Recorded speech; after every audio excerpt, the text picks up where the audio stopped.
오늘 말씀의 제목을 한번 따라 하실까요? 그리스도 안에서 매임을 받는 축복. 그리스도 안에서 매임을 받는 축복. 이 매임의 또 다른 의미는 뭐냐면 같이 함께 동역을 한다는 것인데, 지난주에는 바울의 동역자들이 바울과 함께 하나님의 나라 일을 돕는 자들이 있었습니다. 골로새 4장 10절로 13절에 보면 나와 함께 갇힌 그랬습니다. 이게 겉으로 보면 감옥에 갇혔다는 의미도 있지만 바울과 함께 하나님의 사역을 돕는, 함께 돕는, 좀 쉽게 얘기하면 제가 지난번에 주일날 돕는 배필을 말씀드렸습니다. 하나님께서 남자와 여자를 지으시되 서로 돕는 배필을 해라. 거기서 돕는다는 것이 뭐냐면 에셀이라고 말했습니다. 그러고 보면 잘 아는 얘기예요. 엘리에셀. 한번 따라 하시죠. 엘리에셀. 엘리에셀은 뭐냐면 엘리 라마 사박다니 할 때 그 엘리는 나의 하나님. 한번 따라 하시죠. 나의 하나님. 나의 하나님. 그러니까 엘리는 나의 하나님이고 에셀은 돕는다는 뜻이니까 엘리에셀은 뭘까요? 나를 도우시는 하나님. 그래서 엘리에셀이라는 이름의 뜻이 뭐냐면 나를 도우시는 하나님이야. 그러면 에벤에셀은 들어보세요. 에벤에셀. 에벤은 뭐예요? 여기까지, 지금까지. 에셀은 뭐예요? 도우신다. 그러니까 에벤에셀의 하나님은 뭐냐면 여기까지 우리를 도우시는 하나님. 그때도 에셀을 쓰거든. 엘리에셀도 에셀을 쓰고. 그런데 돕는 배필을 할 때도 에셀을 케네디 아니고 케네도라 그랬어요. 그러니까 뭐냐면 성경 속에 이 에셀이라는 단어가 얼마나 중요하냐면 돕는다는 것이거든요. 그런데 부부간에 왜 돕는 배필이 될까? 부부는 뭐 할 때 부부라고 말해요? 혼인을 했을 때, 결혼 약속으로, 결혼은 서로 맺는 거잖아. 결혼, 혼을 묶었다는 뜻이에요. 혼을 묶었다. 그러니까 이 결혼식이란 뭐냐면 서로 약속에 의해서 매이는 거예요. 이 매인다는 것은 나쁜 의미에서 매임이 아니라 좋은 의미에서 서로에게 속했다는 의미를 가지고 있거든. 오늘 바울은 이런 얘기를 하는 겁니다. 나는 그리스도에게 매였습니다. 속했습니다. 그리스도와 결혼을 했습니다. 그래서 그리스도의 신부라는 표현을 쓰는 이유가 뭐냐면 우린 그리스도에게 매였습니다. 속했습니다. 약속 안에 있습니다. 약속도 서로 매이는 거잖아. 서로 묶는 거잖아요. 그러니까 하나님의 약속에 의해서 묶였습니다. 성경을 하나님의 약속이라고 말하는 이유는 이 약속으로 하나님과 우리 사이가 어떻게 됐다? 매였다, 묶였다, 속였다, 속했다. 속였다? 사투리 같은데 속했다. 믿으십니까? 제가 여러분에게 크리스찬들의 정체성에 사실 혼선이 많거든요. 오늘 바울이 매였다고 하는 것은 뭐 때문에 매였어요? 뭐 때문에 감옥에 갇혔나요? 그리스도의 복음을 전파하고 선교, 그리스도를 위해서 갇힌 거예요. 왜 그러냐면 그리스도와 매였기 때문이죠. 이해가 되세요? 예수님을 구주로 믿으시면 아멘 하시기 바랍니다. 예수를 구주로 믿는다는 것은 그리스도에게 매였다는 거예요. 결혼을 약속했기 때문에 이제는 매인 자가 됐다는 거예요. 속한 자가 됐어요. 십자가에 못 박혔다? 못 박혀서 하나가 됐어요? 둘이 됐어요? 하나가 됐잖아요. 매였잖아요. 십자가도 매인 거고, 그렇죠? 하나님 약속도 매인 거거든요. 그래서 오늘 나와 함께 갇혔다는 의미는 뭐냐면 감옥에 갇힌 의미도 있지만 그리스도로 인하여 매여서 하나가 됐고 속했다는 거예요. 그게 바로 돕는 에셀이라는 의미 속에서 그를 돕기 위해서 하나가 된 거. 자, 갇힌, 그러면 이제 사람은 자 이름은 뭐 생소하고 어떻게 생긴지 모르지만 이 사람이 소중한 게 뭐냐면 이 사람이 그리스도와 함께 매였기 때문에 우리는 시대가 차이가 나더라도 아리스타고도 우리와 예수로 인하여 어떻게 된 자예요? 같이 맺힌 자죠. 바울이 의미가 있는 이유는 바울이 본 적 있어요? 없잖아요. 바울이 의미가 있는 것은 그가 그리스도에게 맺힌 자잖아. 우리도 그리스도에게 맺힌 메인자거든요. 그러니까 그리스도 안에서 바울은 시차가 좀 나더라도 예수님 안에 형제와 가족이 될 수 있는 이유는 뭐냐? 누구로 인하여? 예수로 인하여. 우리 자우자 한번 축복할까요? 우리는 예수님으로 인하여 형제와 자매입니다. 좀 더 강하게, 우린 돕는 배필입니다. 에세르 케노도입니다. 뭐 대충 비슷하게 말씀하시면 돼. 그래서 서로에 대한 정체성이 뭐냐면 에세르 케네도, 우리는 서로 돕는 배필이야. 서로 도와야 돼. 누구로 인하여? 예수 그리스도로 인하여. 이 사람들, 나오는 사람들은요, 바울에 의해서 목숨을 걸었던 사람입니다. 돕는 배필이기 때문에. 뭐 때문에? 누구로 인하여? 예수 그리스도로 인하여. 자, 아리스타고와 바나바의 생질인 마가와, 이 마가에 대해서 너희가 명을 받았음에 그가 이르거든 영접하라. 왜 영접해요? 서로 믿음 안에 형제와 자매니까 서로 도우려고. 유스도라고 하는 예수도 너희에게 문안하느니라. 그들은 할례파이나 이들만 하나님 나라를 위해서 함께 역사하는 자. 할례파든 무슨, 죄송한 얘기지만 우리나라 뭐 경상도, 전라도, 충청도, 뭐 강원도, 서울 뭐 어쩌고 저쩌고 해도 다 이건 세상에 있는 세상의 시차고, 영적인 차원으로 바라보면 에세르 케나도야. 우린 서로 돕는 사람이기 때문에 서로 반가워하고 부족한 게 없냐고 물어보고, 그래서 같이 서로 뭐가 돼야 돼? 위로가 돼야 되죠. 바울을 도왔기 때문에 바울이 말합니다. 그 사람 때문에 내가 참 위로를 받았다라고 말하는 이유가 여기서 나오는 거예요. 그 다음 절에 보면 그리스도 예수의 종이 뭐예요? 매였잖아. 종은 주인에게 매였잖아요. 이 종이란 단어 쓰고 싶은 사람이 누가 있겠어? 그런데 예수 그리스도의 종입니다라고 담대게 말할 수 있는 이유는 뭐냐면, 나는 예수 그리스도에게 매였습니다. 그에게 속했습니다. 이 은혜가 있으니까 담대게 외칠 수 있는 거죠. 믿으십니까? 여러분, 그래서 성경은 지금 이 말씀도 이쪽 귀로 들어왔다 이쪽 귀로 빠르게 빠지고 있는데 반드시 기억하셔야 돼요. 이 매였다는, 속했다는, 그리고 종이라는 의미가 있어서 이게 나에 대한 정확한 정체성이 돼야 돼. 대부분은 그냥 흘러 지나가. 오늘 저와 여러분이 예수 그리스도의 종이요, 매인 자요, 속한 자요, 기억하십시오. 돕는 배필이요. 꼭 기억하셔야 돼요. 이거 모르고 그냥 살면 예수는 믿었는데 내가 누군지를 모르는. 또 갈게요. 너에게서 온 에바브라가 너에게 문안하느니라. 그가 뭐 했어요? 항상 너희를 위해서 애써 기도했어. 왜 그랬을까요? 기도에 매인 거예요. 기도도 매이는 거라고. 누구를 해서 내가 기도하지 않으면 견딜 수가 없어.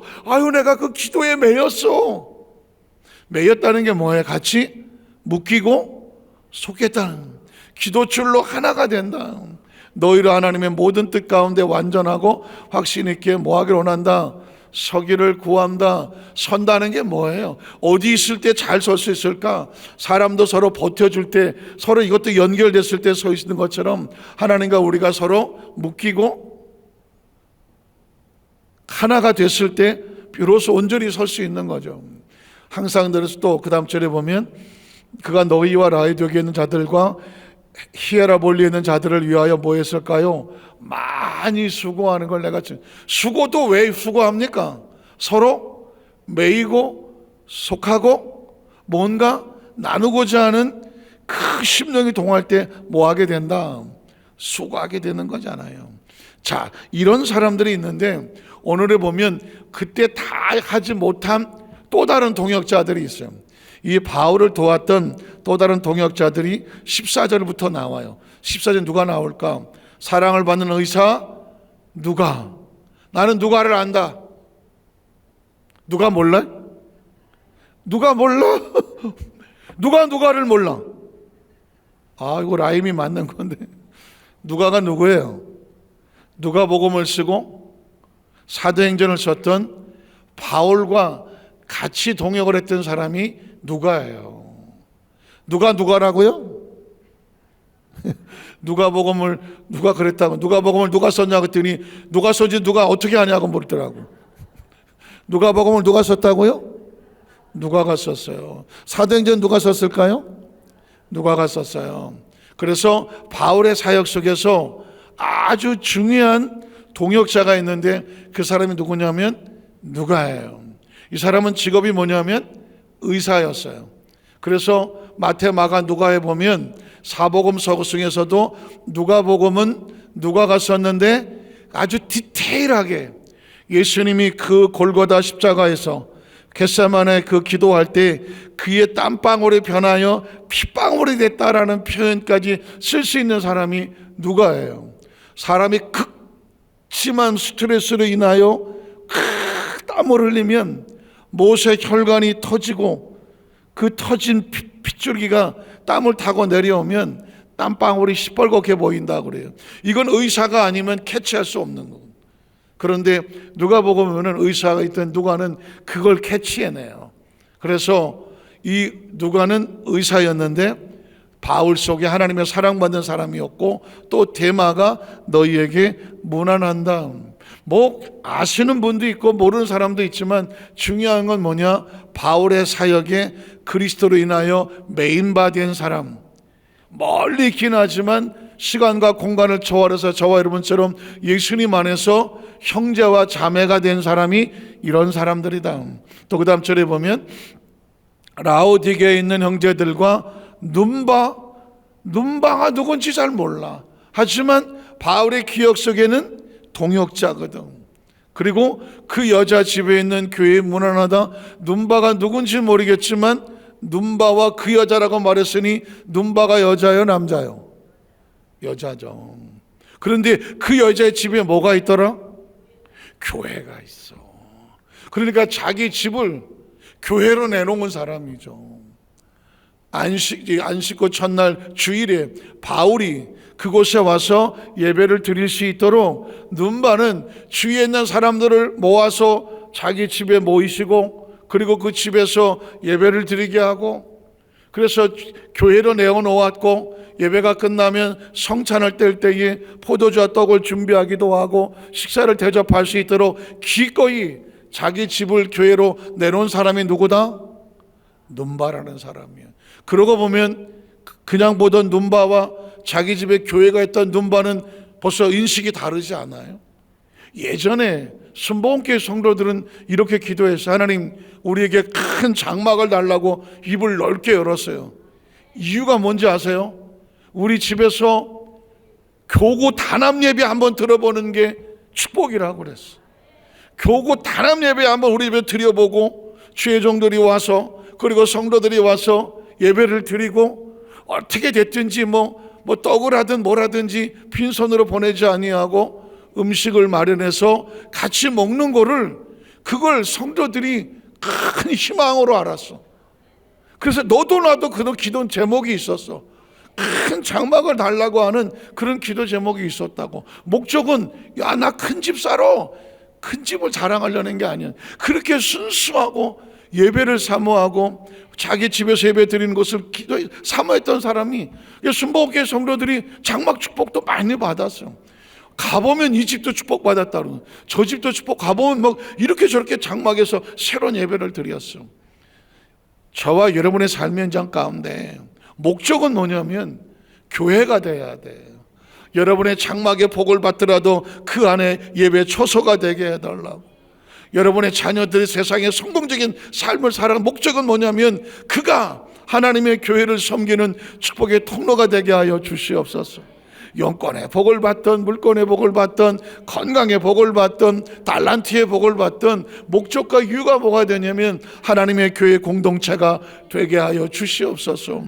전 눈바라는 사람은 이름도 잘 몰랐어요. 눈바가 뭐야, 무슨 바. 그랬는데 이분의 그 뒤에 나오니까 그 여자 집에 교회가 있다고 그러잖아요. 그 교회에 문안을 하라고 말하는 거죠. 자, 그 다음 절에 보면 이 편지를 너에게서 읽은 후에 라오디게인의 교회에서도 읽게 해라. 하나님이 바울의 서신의 복음을 전하거든 너 혼자 은혜 받았다고 거기서 멈추지 말고 옆에 있는 라오디아 교회에게도 이 서신을 보내서 이 복음이 증거되고 말씀이 증거되고 하고 거기서 오는 서신이 있다고 하면 너희도 같이 읽어라. 늘 말씀을 주고받아라. 또 그 다음 절에 보면 아키포에게 이르기를 주 안에서 받은 직분을 삼가 이루라고 하라. 아키포가 어떻게 생겼는지 몰라. 그러나 분명한 것은 뭐냐면 직분을 받은 사람이, 직분을 받았다고.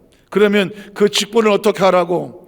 땅속에 처박아 두고 내버려 두지 말고 그 직분에 직분답게 뭐 해야 돼? 이루라고 하는 거죠. 지금 이 한국 교계에 영적인 진단을 하면서 많은 사람들이 우려하는 게 뭐냐면 예전같이 갈급하지 않다, 예전같이 절박하지 않다, 예전같이 뜨겁지 않다, 예전같이 기도에 목마르지 않다, 예전같이 사명과 직분에 대해서 사모함이 없다. 예전같이 그 사명과 직분을 받으면 목숨을 걸고 사명과 직분을 위해서 헌신했던 헌신이 떨어진다. 이유가 뭘까요? 이유가 뭘까요? 점점 아까 말했잖아요. 시차가 하나님 쪽으로 시차가 가야 되는데 세상적인 시차로 가는 거예요. 전 예전에 이해가 안 됐다는 게 뭐냐면 우리가 어렸을 때에 우리는 시냇물도 막 마셨던 기억이 있거든요. 수돗물은 진짜 감지덕지지. 학교에서 운동장에서 운동하고 땀 흘리면 그냥 수돗물 틀어놓고 해보셨어요? 사내 아이들은 그 짓을 했답니다. 수 틀어놓고 입 갖다 대고 누가 오랫동안 버티나. 그러니까 이것도 경쟁이라고 그걸 먹어야 올해까지 버티는 놈이 뭐 대장하는 것처럼 수돗물은 그렇게 마셨던 물이에요. 요즘 수돗물 마신다? 거의 없어. 다 종수기 갖다 놓고. 예전에 이해 못했어요. 유럽에서 뭐 미국 이런 데서 뭐 물을 사 먹는다? 물을 왜 사 먹어? 아니 물을 왜 사 먹지? 요즘 물 안 사 먹는 사람이 어디서 다 사 먹지. 또 이해가 안 되던 게 뭐냐면 스쿨버스에서 애들이 선생을 때린다는 거예요. 영국에서 스쿨버스 안에서 학생이 교사를 구타해갖고 교사가 병원에 입원한 이런 말들은, 그때 우리는 교사한테 의도 맞을 때 아니야? 선생님이 막 학생들 놓고 시험 성적 못 받았다고 너 60점 이하 다 나와 막 때리고 그럴 때 저도 미술 시간에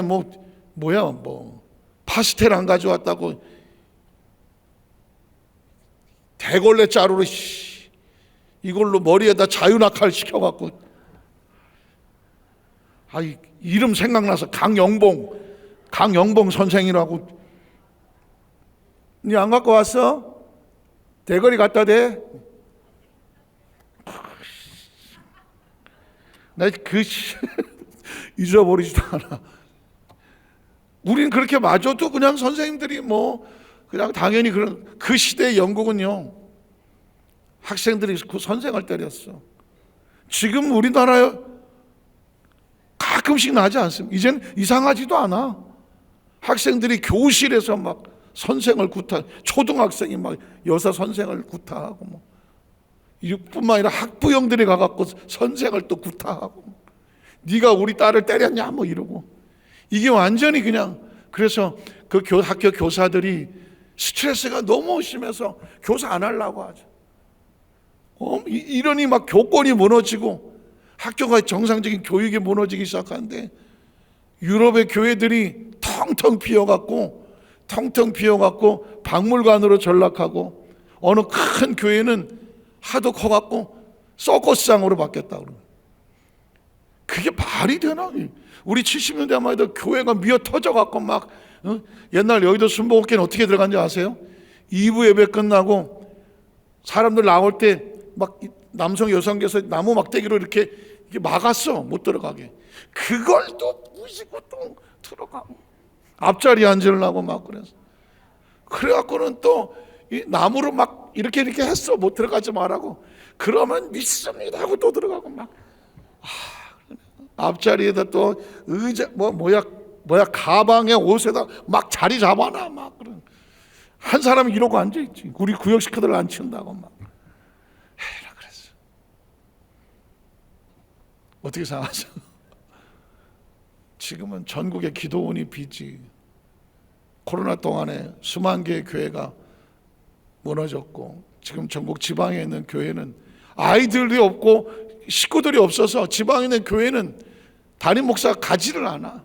교회도 개척이 되지를 않고, 보통 75세 장로견 10세 이렇게 은퇴를 하는데 지금 은퇴를 못해. 왜 못할까? 젊은 교회 목사들이 오지를 않아. 오지를 않아. 그 교회가 지금 담임 목사가 없는 교회들이 점점 늘어나기 시작을 하고 있는 그런 시기예요. 이게 있을 수 없는 시기잖아요. 왜 이런 일이 벌어질까요? 말세가 되면 어떤 이들처럼 어둠의 공중에 잡은 세력들이 계속 내려와서 철저하게 좀 더 졸아라, 좀 더 편안하라, 좋은 게 좋은 거야, 뭘 그렇게 나서서 야 인생이 좀 먹냐, 편하게 다녀. 영적으로 계속 사람들로 하여금 무너뜨리는 세상이 되어졌어. 마치 무슨 이솝 이야기에 뜨뜻미지간 물에 들어간 깨구리 모양 시원하다. 이게 만약에 뜨거우면 폴떡 튀어나올 텐데 아주 소소하게 이게 온도가 올라가다 보니까는 정산이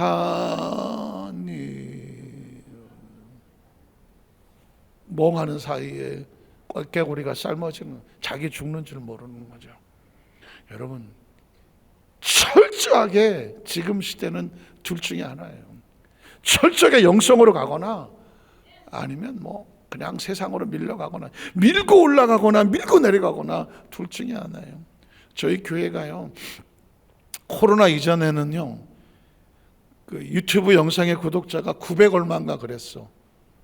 그런데 코로나 지나고 지금 저희 유튜브에 들어가면 구독자가 3,000명이 넘어요.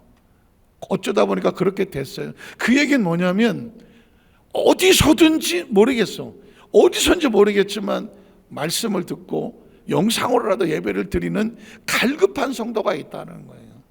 구독자라고 하는 건 처음부터 마지막까지 예배를 다 클릭해 들어가기도 하고, 어떤 경우는 설교만 딱 듣고 빠지는 수도 있어요. 설교만 딱 듣고 빠지면 조회수에 나오지 않아.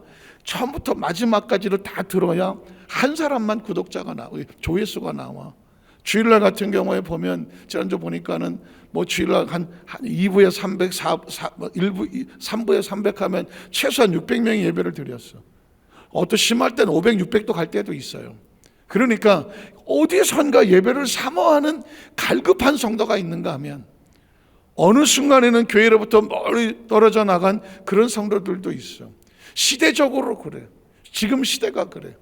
그러니까 이제 저와 여러분은 어떤 상태에 있냐면 철저하게 우리는 하나님 안으로 영적으로 치열하게 들어와야 돼. 치열하게 들어와야 돼. 그래야 오늘 마지막에 갔을 때에 우리가 이 신앙을 가진 것을 절대로 실패하지 않아.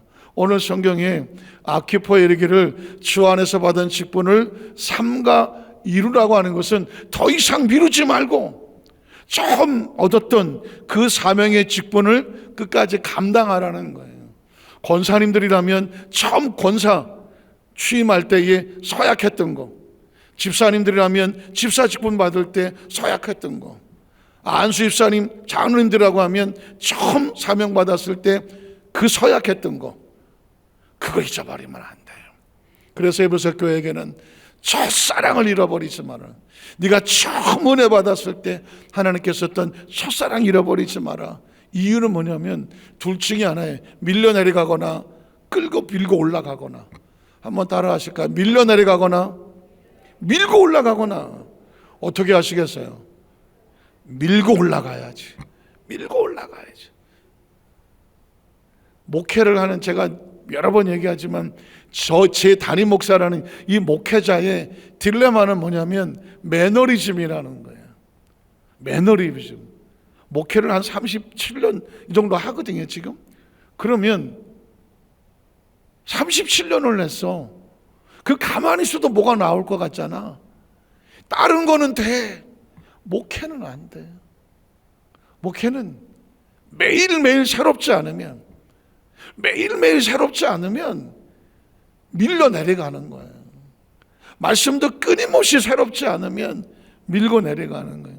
말씀이 끊임없이 새롭게 보이지 않으면 밀려 내려가는 거예요. 기도도 끊임없이 내 속에 하나님의 성령이 나의 마음을 뜨겁게 하지 않으면 서서히 식어가는 거예요. 열정도 마찬가지예요. 나이에 상관없어요. 더 깊어지고 더 뜨거워지려고 하면 끊임없이 내 속을 불러 때워야 돼요. 불러 때워야 된다고. 그래서 저는 저하고의 싸움이에요. 저 개인적인 싸움은 뭐냐면 식지 않으려고, 뻔하지 않으려고. 왜냐하면 내가 이 정도에서 어림도 없는 소리 안 하려고, 그냥 매일 빨간 명찰 달고 있는 수련 전도사 같은 그 심정으로, 두려운 마음으로, 설레이는 마음으로, 그리고 어떻게든지 최선을 다하려고 하는 마음으로. 저는 지금도 끊임없이 성경을 묵상해요. 끊임없이 성경을 묵상해요. 똑같은 본문이라도 이렇게 보느냐 저렇게 보느냐 달라. 똑같은 본문이라도 작년에 봤던 거하고 올해 봤던 거 달라. 똑같은 본문이라도 오늘 봤던 거가 내일 봤던 거하고 달라. 왜냐하면 성경은 하나님의 성령께서 감동으로 주신 거라서 그 말씀이 성령 그날따라 감동이 달라. 감동이 달라. 여러분, 그래서 성경을 본문으로 보면 안 돼요. 아브라함의 이야기는 수천 가지가 나올 수 있어요. 아브라함의 얘기에서 말씀을 전한다. 아브라함을 향한 하나님의 감동은 수천 가지가 나올 수 있어요. 중요한 것은 그 말씀의 감동이 귀에서 귀로 들어가면 의미가 없어.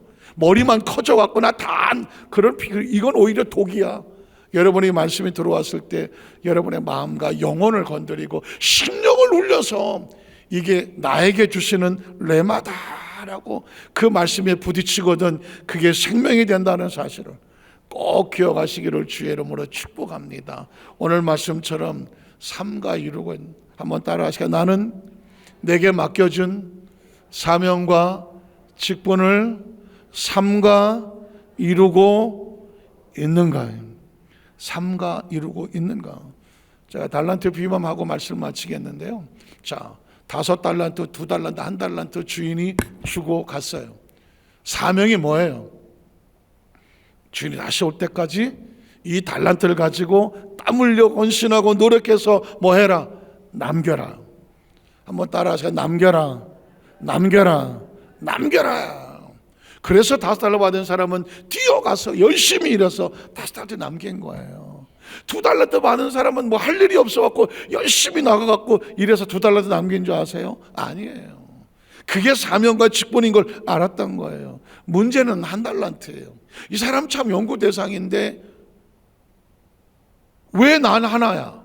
일단 벌써 주인에 대한 마음이 상했어요. 그리고 서로 비교를 했어요. 아니, 저 사람은 5개 주고 이 사람은 2개 주고 왜 난 하나야? 내가 그렇게 무시당할 사람이야? 내가 그렇게 무슨 내가 그렇게 못나 보이나? 그 달란트를 주시는 분은 하나님이에요.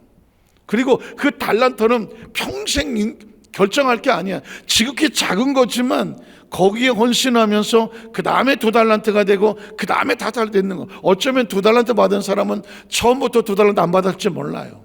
1달란트로 최선을 다하고 인정받고 2달란트 올라갈 수도 있어요. 5달란트 받은 사람 처음부터 5달란트 안 받았을 수도 있어요. 1달란트부터 시작할 수 있다고요. 처음부터 권사 돼요? 아니잖아요. 성도부터 시작하잖아요. 서리 집사 시작하다가 그 다음에 권사님도 되시잖아요. 처음부터 장로 돼요? 아니잖아요. 서리 집사도 하고 안수 집사도 하고 그 다음에 장로가 되잖아요. 처음부터 사명 받아요? 아니잖아요. 다 훈련받고 올라가서 하는 거잖아요. 그런데 어느 순간에 직분자들이 절대 착각하면 안 돼요.